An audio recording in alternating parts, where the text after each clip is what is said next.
Boa noite de novo para todo mundo. Os encarnados e desencarnados. Né? Agradecendo a vocês pela oportunidade da gente estudar mais um pouquinho hoje, né? Da gente se encontrar, da gente trocar as nossas ideias. Agradecer a presença da espiritualidade maior, né? Nos incluindo nesse diálogo. Que possamos receber tudo aquilo que a gente veio buscar hoje. Tenho certeza que no coração de cada um tanto de coisa que a gente gostaria de receber, né? Então vamos lá. Eu resolvi escolher esse tema, acho que primeiro porque eu tenho algumas experiências assim, né? Experiências de vida e também de superação em relação à questão da ansiedade. E quando a gente fala de angústia e ansiedade, são algumas coisas que andam juntas. Quando a gente pensa o mundo, né? Não só o Brasil, mas o mundo, as duas principais queixas que a gente tem de saúde mental é a depressão e a ansiedade, né? O Brasil, por exemplo, salvo engano, é o segundo país com mais queixas de ansiedade numa determinada faixa etária. Quando a gente pega as crianças e adolescentes, eles também estão vivenciando a ansiedade cada vez mais precocemente. Você que é professora, por exemplo, deve encontrar lá entre os seus alunos alguns ansiosos, né? Aqueles que roem as unhas, aqueles que arrancam fios de cabelo, que passam mal na hora da prova, que transpiram as mãos. Não pode falar que é prova, tem que falar atividade, pode ficar tranquilo. Mas ela sabendo, vai dar nota, se falar, dá dor de barriga. Exatamente. Então, quando a gente olha para a estatística, a gente vê que esse problema é um problema global, né? E a gente vem entendendo no Espiritismo que essas questões de saúde mental, elas são podem ser desta vida, né? Experiências desta vida que a gente às vezes desenvolveu em função daquilo que a gente foi plantando mesmo aqui, dos nossos desafios. E pode ser também de questões anteriores. As dificuldades de saúde mental pode ser em relação a vidas anteriores, problemas que ficaram a ser resolvidos. E aí, de uma forma ou de outra, essa angústia, ela aparece como uma forma da nossa consciência se mostrar presente. E aí a gente, talvez, nessa vida, percebendo essa angústia, é um sinal e um sintoma de que a gente precisa resolver isso, né? E aí a gente precisa ler e tentar entender. Geralmente a gente joga para debaixo do tapete a angústia, a ansiedade, porque a gente não está muito disposto a experienciar situações difíceis, né? Sentimentos difíceis, sensações difíceis, ou, como eu estava falando agora há pouco, pode ser alguma coisa dessa vida mesmo, né? Em função de alguma situação que a gente não conseguiu resolver agora e a nossa consciência vai cobrando a gente. Ainda tem agravante da vida intrauterina também. Sim, né? Sim. Da mãe, etc. Sim, a gente tem hoje alguns estudos que mostram que a gente tem memória celular. E aí essa memória celular, ela está marcada durante a gestação. Por que tem algumas crianças que nascem às vezes um pouco mais irritadiças, né? A gente vê no temperamento da criança que não está transcorrendo normalmente como se espera. E aí a gente vê que às vezes foi uma gestação tumultuada, difícil, né? De alguma alteração durante a gestação ou sofrimento na hora do parto, né? Então tem essa situação aí. E quando a gente fala, por exemplo, da questão da ansiedade, é lógico que a experiência da ansiedade é uma experiência antiga, né?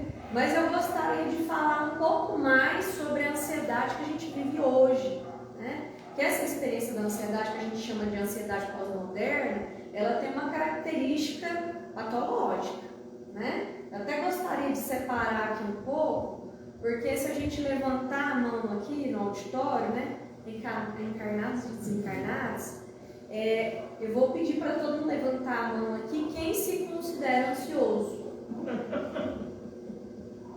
Só nós? Quem não levantou a mão não é ansioso? Porque o que acontece? Tem uma diferença aí entre a ansiedade funcional e a ansiedade patológica, né? A ansiedade funcional, ela é aquela ansiedade que nos prepara para enfrentar coisas que são difíceis, né? Vamos imaginar que a gente vai fazer uma viagem hoje para um lugar que a gente não conhece, que é longa, que a gente sabe que a gente vai enfrentar uma cultura diferente, um idioma diferente. É normal a gente ficar um pouco ansioso, né? Vamos imaginar que a gente hoje vai começar o nosso primeiro dia de trabalho. É normal uma certa ansiedade, mas é uma ansiedade funcional que regula o nosso corpo e nos prepara para enfrentar algo novo ou algo difícil. Quando a gente fala da ansiedade patológica, a gente está falando de coisas que já não estão funcionais, que já estão prejudicando, que estão trazendo algumas alterações cotidianas, com certa frequência, e a gente vai falar de sinais e sintomas comuns. Dependente dos níveis das ansiedades experimentadas, a gente tem sinais e sintomas muito comuns. Por exemplo, taquicardia, né? O paciente tem a sensação de uma palpitação, muitos até acham que estão com um problema cardiológico, e nem é problema cardiológico. Alguns chegam a fazer exames cardiológicos e está tudo bem, né? Mas sente uma palpitação, sudorese, as mãos começam a transpirar, né? Num momento assim que não era para transpirar, está tudo bem. O clima está confortável, não está calor, mas a pessoa está transpirando, né? E às vezes transpira aquele suor frio, né? Que é um outro sinal também de que algo diferente está acontecendo.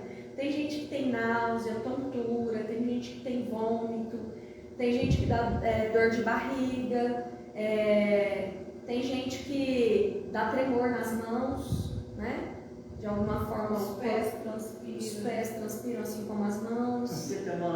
Dor de cabeça, pode falar. A síndrome do jaleco branco, por exemplo. Sim. Eu acho que eu tenho. Aí a hipertensão vai, né? Então, a síndrome de jaleco branco é uma experiência ansiogênica que a gente chama de fobia específica. Por que a fobia específica? Porque você experimenta a ansiedade numa circunstância específica, que é o momento em que você vai vivenciar uma experiência com um profissional de saúde que está de jaleco branco, né? Está de jaleco, ou ir ao hospital, né? Ou ir a uma unidade de saúde para tomar uma vacina. Qualquer coisa que a gente faz uma associação, né, com essa memória que você tem, que a gente não sabe quando que você adquiriu ela, mas sempre que a sua mente associa essa memória, a gente pode desencadear os sintomas de ansiedade. Mas a gente tem vários sintomas de ansiedade, né? Aliás, vários tipos de ansiedade. Ansiedade a gente chama de fobia específica, fobia generalizada, transtorno de pânico, né? A gente tem transtorno obsessivo compulsivo, então tem uma série de transtornos de ansiedade. Então eu citei aqui os principais sinais que nos indicam que a gente está experimentando uma ansiedade. Mas ela é patológica quando ela se torna frequente. Todos os dias, quase todos os dias, ou várias vezes ao dia, nos impede de dormir, traz prejuízos de sono, prejuízos na alimentação, prejuízos nas relações sociais, prejuízos no lazer, prejuízos até na experiência religiosa, né? Então a gente vai tendo tantos prejuízos quanto maior a gravidade que o paciente tiver, né? Então por isso a gente precisa tomar esse tema como um tema muito importante para todos nós, inclusive para mim, né? Esse tema também é muito importante para mim como pessoa. E aí, por que nesse momento pós-moderno a gente tem mais, né, situações de ansiedade patológica, que é onde a gente precisa de cuidado, né? E aí, o cuidado com os profissionais de saúde, cuidado com o psicólogo, médico, psiquiatra, né? E as outras formas de cuidado, cuidado espiritual, né? As terapêuticas espirituais, porque isso também é cuidado. Enfim, as práticas alternativas e complementares que as pessoas utilizam para manejo de ansiedade. E aí isso se torna mais frequente, esse problema, então, na pós-modernidade, que a gente experimenta o quê? Depois da Revolução Industrial, uma separação do homem daquilo que ele produz. Depois da Revolução Industrial, a gente começou a produzir muitas coisas em larga escala, de modo que o trabalhador ele se distancia daquilo que ele produz, porque a produção é mecanizada, ela é automatizada, de modo que cada vez a gente percebe uma distância entre o que a gente produz e o produto final. E a gente nem consegue, às vezes, consumir aquilo que ele produz. Vamos imaginar que um trabalhador esteja numa fábrica de sapatos. Ele, às vezes, dependendo do valor do sapato, ele não tem condições financeiras de comprar aquele sapato que ele contribuiu. E aí, essa revolução industrial, ela vai acentuando o nosso modo de capital. Nós vamos ficando cada vez mais capitalistas, né? Cada vez mais avarentos, desejando mais e mais, né? Então a roupa, ela não é só pelo valor de uso, a roupa tem um valor de status, né? O sapato, a casa, o carro, né? A maquiagem, tudo, né? Tudo se tornou muito mais do que o valor de uso. E quanto mais a gente foi ao longo do tempo, ao longo da história, experimentando essa, vamos dizer assim, essa intensificação do capitalismo, maior o nosso sofrimento, né? Porque a gente começou a trabalhar muito, estávamos conversando agora há pouco, né? Nossa colega aqui falando que deu 10 horários hoje, nessa sexta-feira, mas ainda assim ela veio aqui nos ajudar nessa conversa. E aí a gente precisou trabalhar mais e mais e mais, porque a gente precisa de mais e mais e mais. A gente não trabalha hoje só para comer, para morar, para ter o sapato e o meio de transporte. A gente trabalha para ter um excedente, né? E é esse excedente que é, vamos dizer, a marca da água, daquilo que a gente produz sem necessidade, né? Daquilo que tem a ver com o que a espiritualidade tanto fala para nós, a materialidade, né? A materialidade que não é necessária, a materialidade que é excesso, tem a ver com esse modo de vida nosso. E a gente tem como consequência, além dessa sociedade da produção, dessa sociedade, vamos dizer assim, fast food, que tudo tem que ser produzido rápido, não é isso? Se você vai no dentista, você quer ser atendido rápido. Se você chega num restaurante, você quer a sua comida no seu prato rápido. Se você chega, por exemplo, numa loja, você quer encontrar sua roupa rápido, pagar e levar. Se você quer o transporte tem que chegar rápido para você. Então a gente tem uma vida que eu costumo chamar de fast food. Não tem só a ver com essa comida, né? Tem a ver com o nosso modo de vida, nossa experiência pós-moderna. E aí a gente vai percebendo que as nossas relações também vão ficando frágeis, na medida que o nosso modo de produzir materialmente se torna fast food, as nossas relações também vão ficando fast food, as nossas relações também vão ficando frágeis. Voláteis, né? Oi? Voláteis. Voláteis, já vou usar esse termo aí, daqui a pouco a gente precisa discutir uma questão sobre isso. Então as nossas relações vão ficando frágeis. Quando a gente pensa lá na época da minha avó, por exemplo, estou dizendo que a época dela era boa porque eu faço todos os questionamentos, né? E não gostaria de estar lá agora, né? Mas o exemplo que eu quero dar, as pessoas às vezes elas se casavam e ficavam a vida toda com a mesma pessoa, né?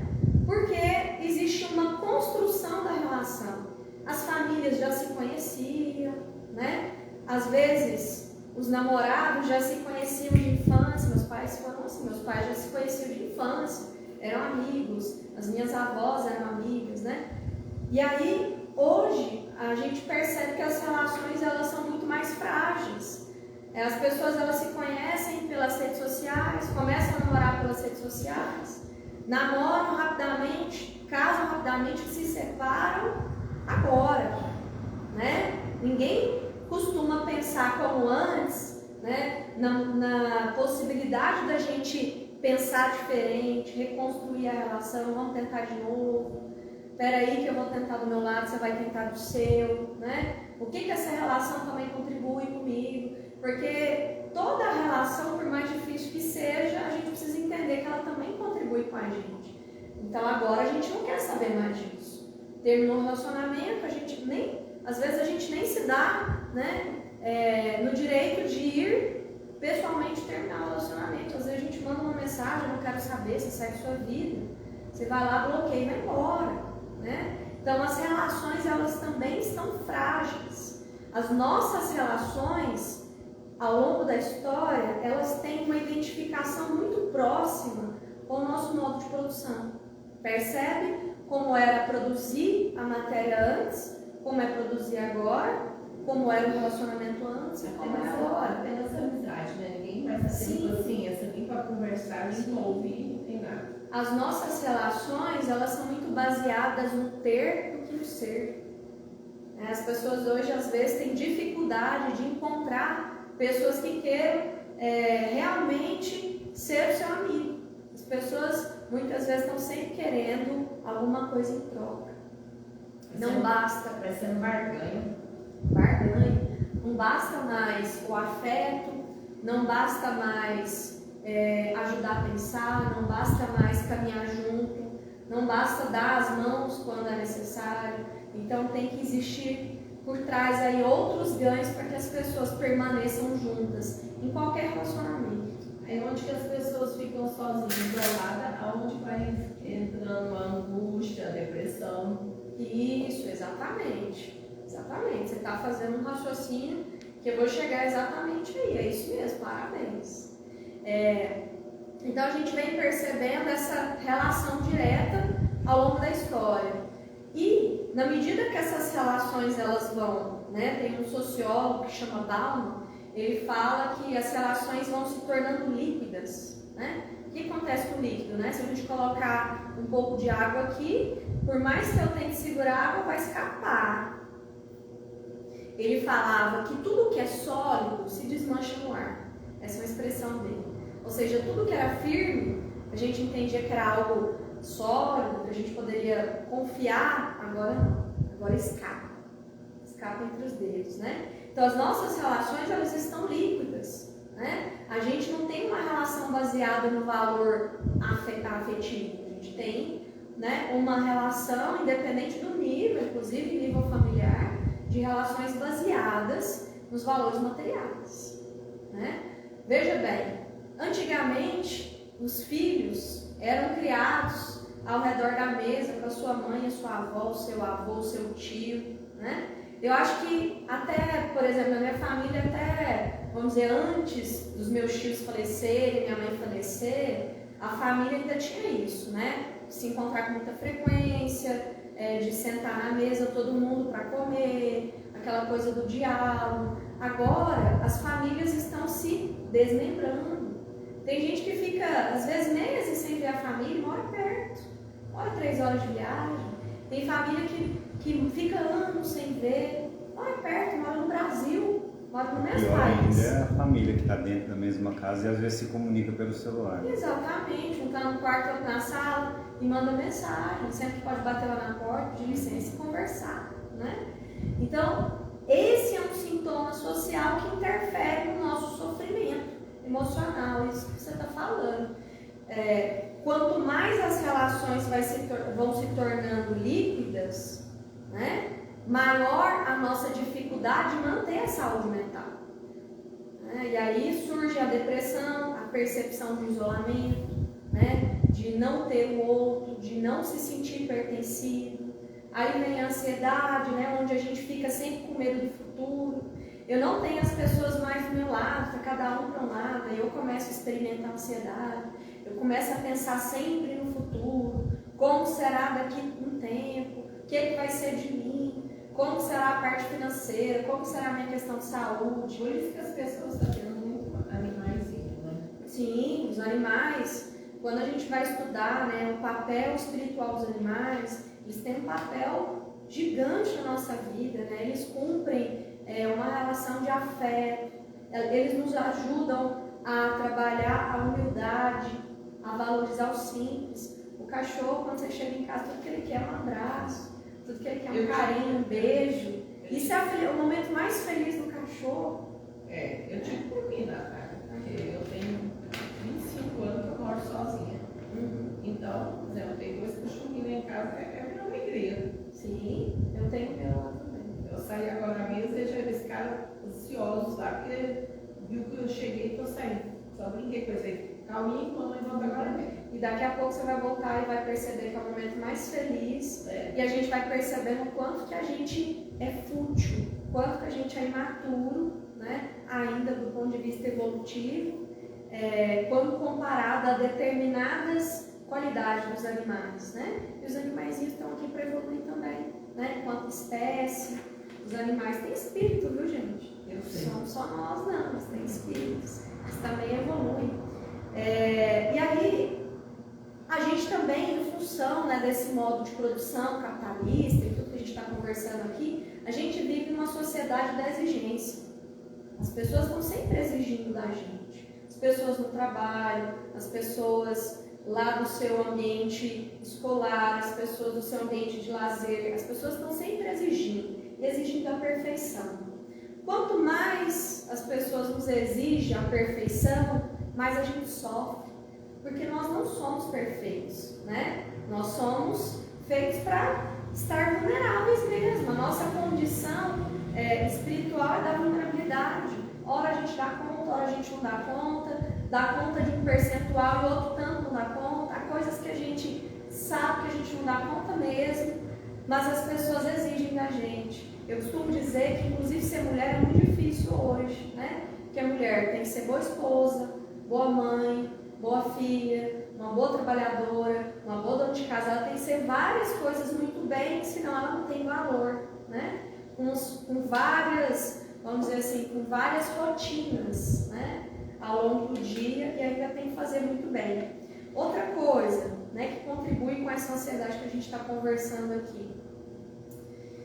A tecnologia avançou tanto que a gente tem um volume de informação circulando que a gente não sabe se é verdade ou se é mentira, e a gente nem consegue pensar e processar todas as informações. Se a gente ligar aí o WhatsApp de vocês, o Instagram, vocês vão ter um tanto de notícia lá e vocês não conseguem ler, né? E vocês são pressionados a ler. Quando você não responde uma mensagem, eu tenho essa dificuldade, eu não consigo acompanhar todos os grupos, todas as mensagens. E as pessoas costumeiramente me cobram como se eu tivesse que responder mesmo, né? E é assim, e a gente não consegue ter tempo de processar, de analisar as informações. Isso também vai causando uma ansiedade na gente. Aí dúvida assim, mas você não está me respondendo porque você não quer mais que tenha amizade com você? Sim. Você quer que eu te bloqueie? Sem que a gente perceba, né? Sem que a gente perceba, as nossas relações vão tendo os seus prejuízos aí em função disso. E aí, quando a gente pensa, então, né, eu fiz esse preâmbulo aqui histórico para a gente conseguir fazer uma reflexão espírita crítica, né, sobre esse tema. Então, quando a gente pensa na ansiedade, depois de tudo que a gente falou, a gente vê que essa sociedade nossa é uma sociedade que tem muito com o que se preocupar. Antes, ocupar. Preocupar é isso. Se ocupar antes. Se ocupar antecipadamente. O que é preocupar? É se ocupar antecipadamente. Não é assim? E aí, o paciente ansioso, ele está onde? No passado ou no futuro? No futuro. Né? Então, ele está sempre no futuro, preocupado com algo que vai acontecer, então ele está sempre preocupado. E aí, em todas as dimensões, família, amigos, trabalho, né? E aí a gente vai percebendo o quanto que as situações são muito mais difíceis e mais graves do que a gente perceba. A ansiedade, ela é um mal que ela vai chegando devagarinho, sem dar notícia que está chegando. Quando você percebe, ela já tomou conta e você já está num intenso sofrimento. Por quê? Porque está sancionado, está autorizado por todos dizer que está ansioso. É normal. A gente banaliza e a gente naturaliza essa relação de exigência, essa relação de pressão, essa produção capitalista dessa forma. A gente naturaliza. E aí a gente vai fazendo o quê? Jogando para dentro, jogando para dentro, jogando para dentro. A gente não consegue lidar, de repente a gente estoura. E quando a gente estoura, aí vai consequência para todos os lados. E aí a gente configura o transtorno de ansiedade de fato. Em Mateus, no versículo 6, tem uma citação bastante interessante para a gente, eu até trouxe ela aqui.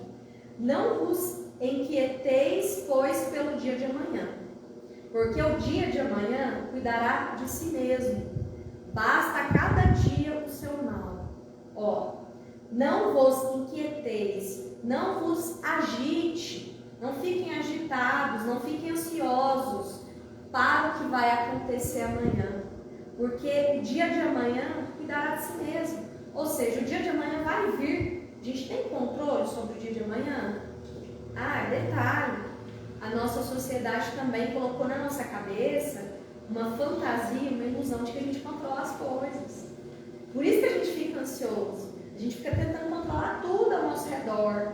E a gente não dá conta de controlar tudo. Mal, a gente controla uma ou outra ação nossa. A gente não consegue controlar em tudo que a gente faz, quanto mais a infinidade de variáveis que a gente experimenta numa sociedade. Então, o que está dizendo aqui? Que é um alerta, né, para a gente se manter no estado presente. Que é para a gente parar de ficar pensando o tempo todo o que vai acontecer amanhã. É para a gente se preocupar muito mais com o agora, com o que a gente está experimentando agora. Nós agora estamos, por exemplo, pensando aqui sobre um tema importante do qual nós levantamos a mão, inclusive eu, dizendo que é um tema importante para a nossa saúde mental e para a nossa evolução espiritual. Mas talvez alguns de nós estejam com a cabeça no sábado. No que tem que fazer sábado, na quantidade de coisas que tem que resolver, nas contas que tem que pagar, né? Bom, amanhã vai acontecer. Todos nós vamos experimentar o amanhã. Então por que a gente vai sofrer duas vezes? Por que a gente vai sofrer duas vezes? Para quê? Não vai resolver sofrer agora, é sofrer em dobro. Sofrer hoje e sofrer no sábado. Suas responsabilidades vão estar amanhã da mesma forma, elas não vão deixar de existir, né? É um trabalho constante, constante. E tem uma outra coisa em relação a isso, que é uma frase que fica muito para mim, assim, eu acho que eu avanço espiritualmente, depois eu dou um retrocesso, porque a gente tem isso, né? A gente evolui e às vezes a gente retrocede um pouco, é normal. A evolução espiritual não é uma linha ascendente, a evolução espiritual é assim, é como se a gente estivesse evoluindo, mas às vezes a gente está mal, está bem, está mal, aí melhora, é sempre assim, né? E aí tem uma frase que eu cultivo em mim mesma, que é: viva um dia de cada vez. Quando a gente estava conversando, né, Eurípides, mais cedo sobre essa questão de perder um ente querido, quando eu vi, né, os meus pais tão doentes assim, e eu ciente de que eu não conseguiria fazer mais nada ali, além do que já estava sendo feito, eu comecei a tentar viver um dia de cada vez. Eu ia para o trabalho, eu tinha que trabalhar, e ali eu ficava trabalhando e não ficava lá tentando, às vezes, saber o que estava acontecendo durante os atendimentos deles no hospital. Eu precisava viver aquele dia, o que eu fiz pelos meus pais naquele dia. E aí no dia seguinte, o que eu fiz por eles no dia seguinte. Essa é uma das aprendizagens mais ricas que eu tive na minha vida, viver um dia de cada vez. Mas às vezes eu melhoro e às vezes eu pioro, que é normal, né? O Emmanuel também tem uma frase interessante, que ele fala que a ansiedade é um dos piores corrosivos da alma, é uma dos piores corrosivos da nossa essência, daquilo que a gente tem de mais importante na vida, né?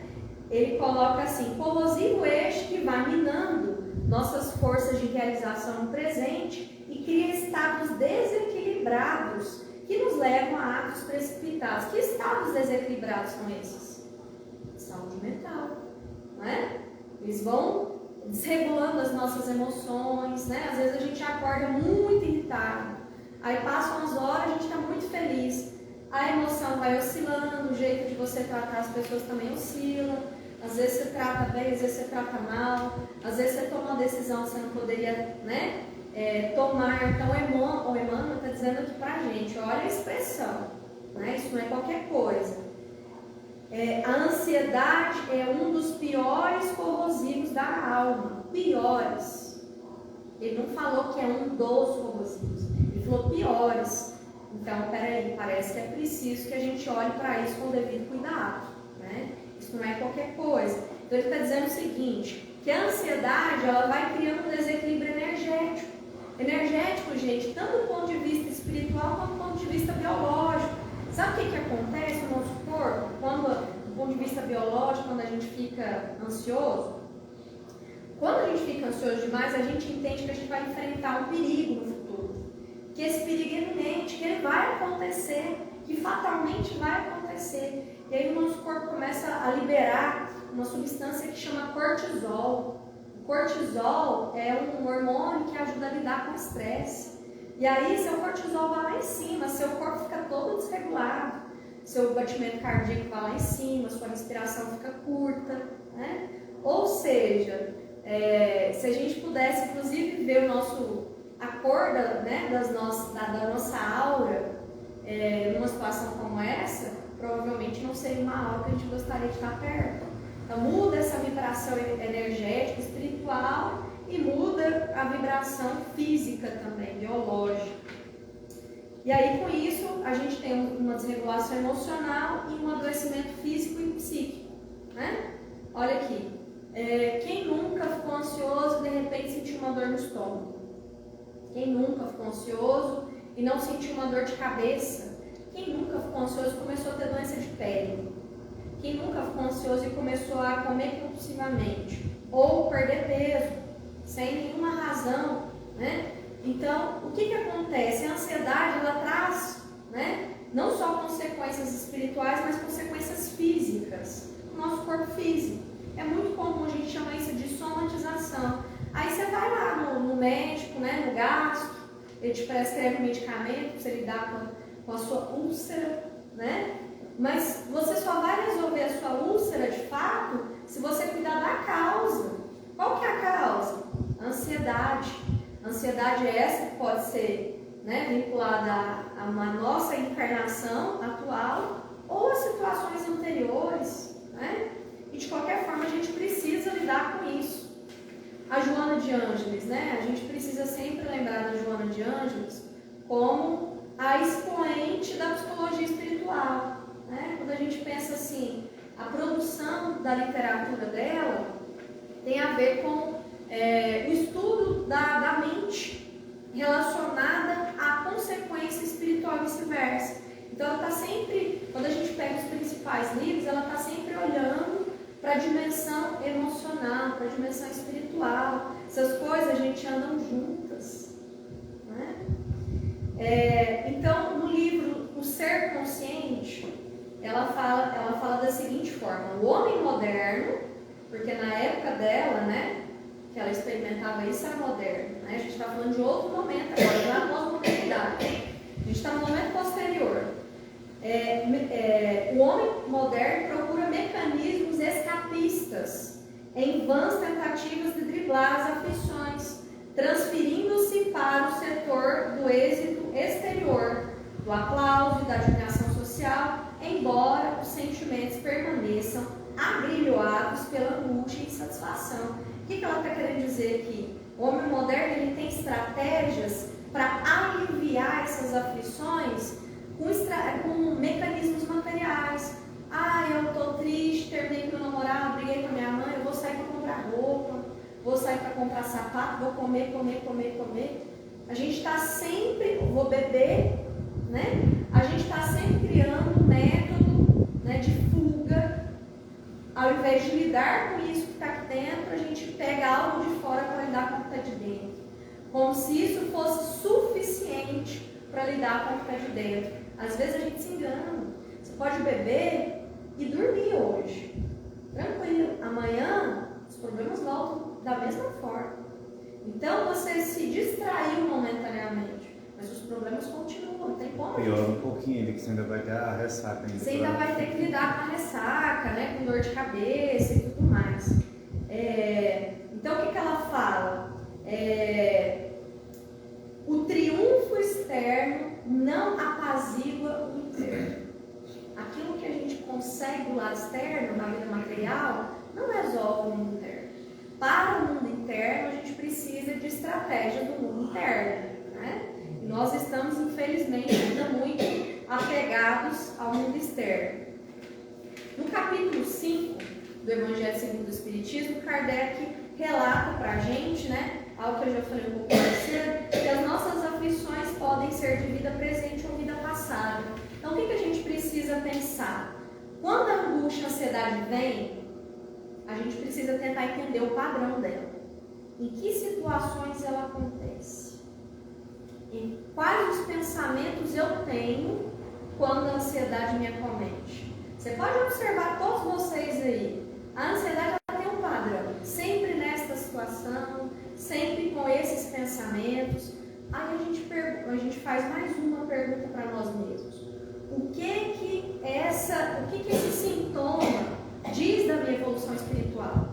O que está por trás disso? O que eu preciso lidar espiritualmente para resolver isso do ponto de vista de fato espiritual, né? Então, por exemplo, às vezes a ansiedade vem, vamos imaginar aqui, vamos imaginar um caso bem típico. Às vezes a ansiedade vem no momento do seu trabalho que você tem que produzir muito e você não sabe se você vai atingir aquela meta. Você não sabe se você vai conseguir o que você precisa, ou o dinheiro, ou a meta. Então, o mês ainda falta, sei lá, 15, 20 dias, mas você já está antecipando aqui. Eu sempre fico ansioso quando isso acontece. Aí a gente vai e pergunta, o que será que está por trás disso?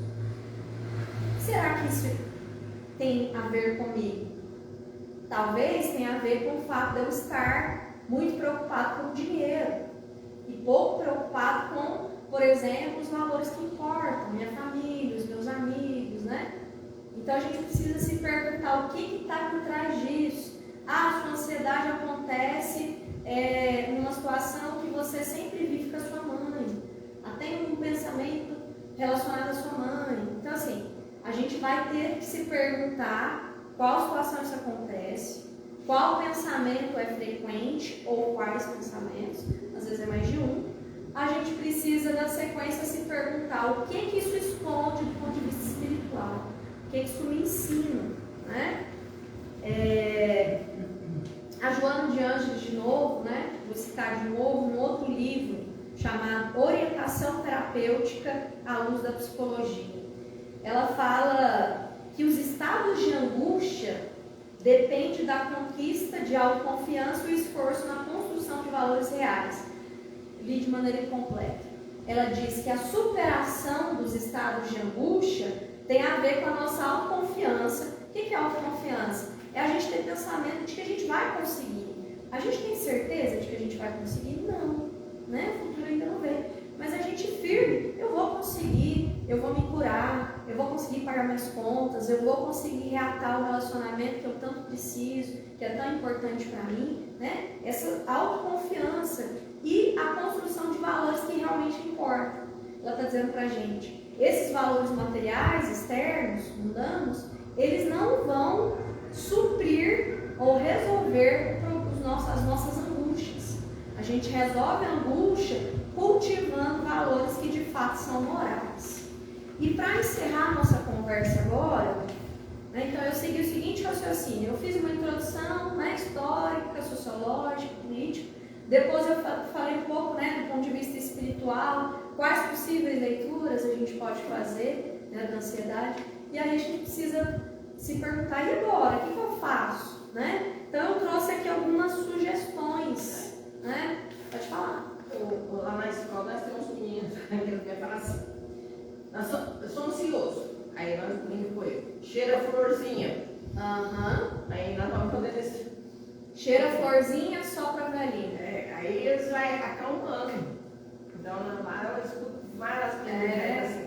Vamos cheirar as florzinhas. Exatamente. Eu vou usar seu exemplo, que é uma estratégia, né? A Joana de Ângeles fala pra gente cultivar o estado de meditação. O que é o estado de meditação? É estar presente. E eu vou pedir aqui a ajuda do meu amigo Eurípides, Júlio também, para entregar para vocês um copo de água. Não é para beber ainda, tá? A gente vai fazer um exercício aproveitando o exemplo que ela trouxe para nós.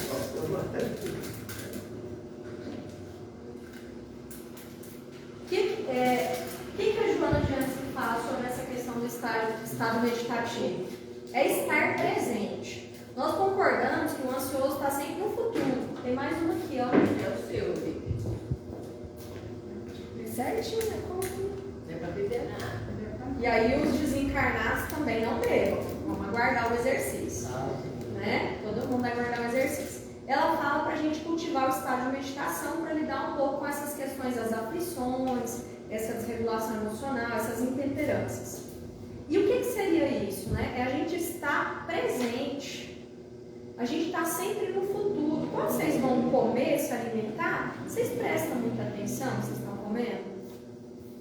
Eu costumo prestar. Você sim. Eu costumo comer assim.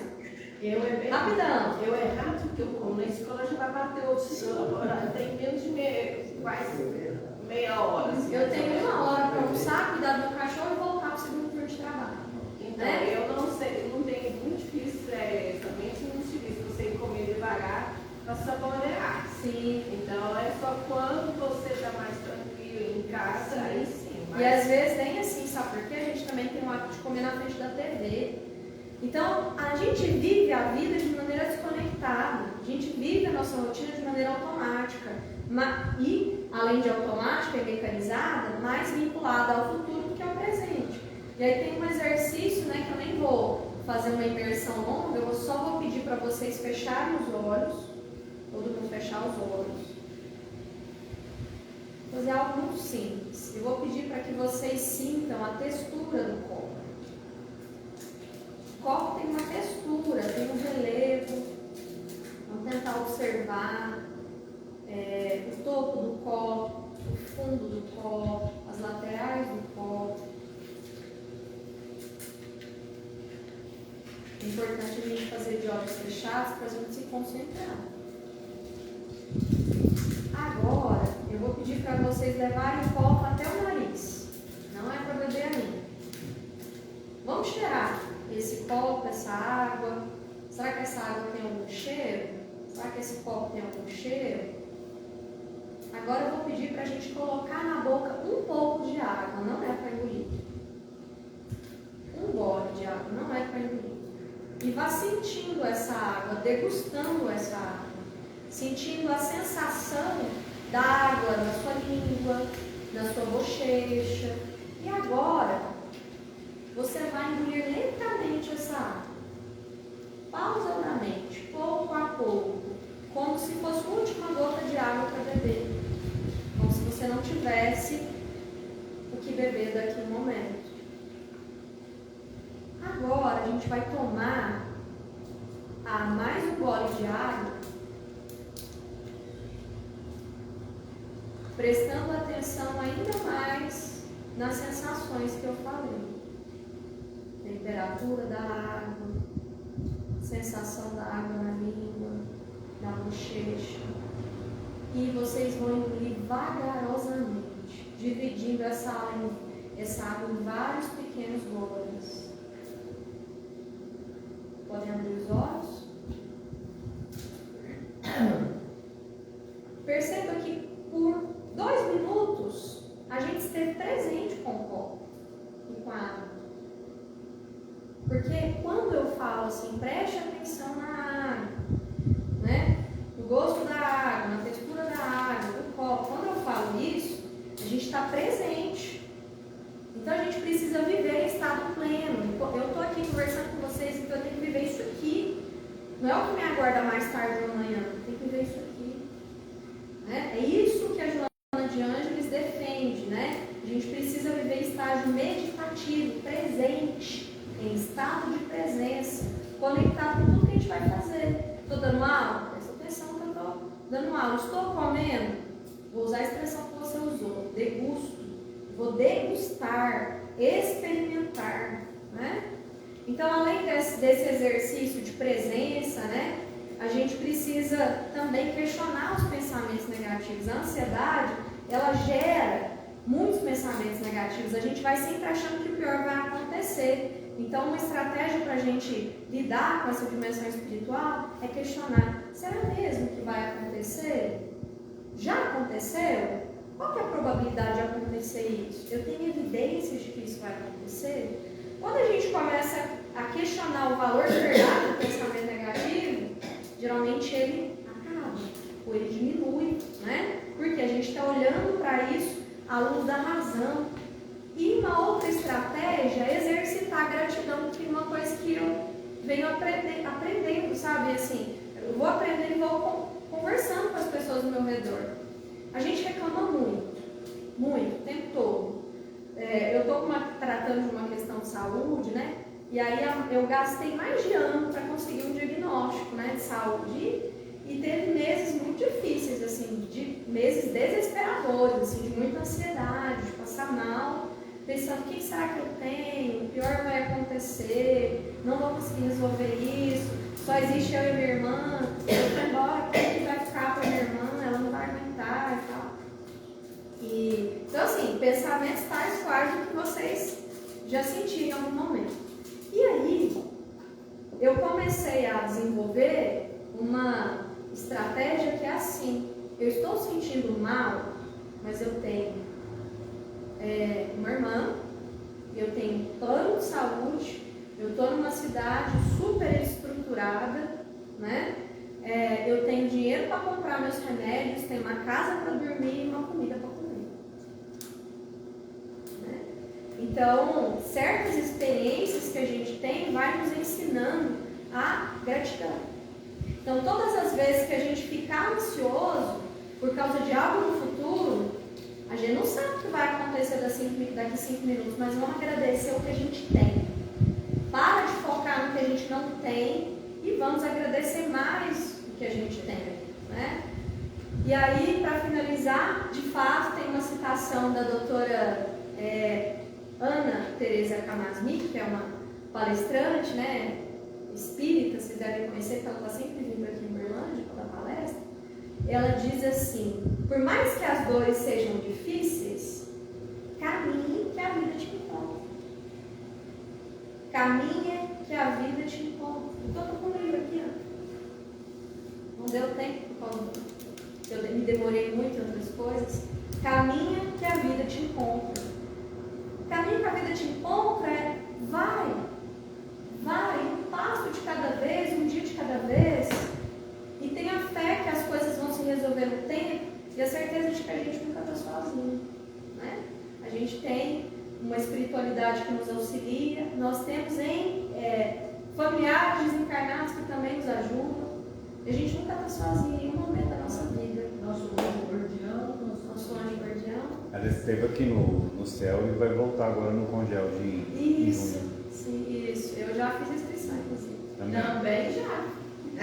Pessoal, então, muito obrigada. Desculpa a demora, a fala. Agradeço muito, de verdade, estar aqui com vocês.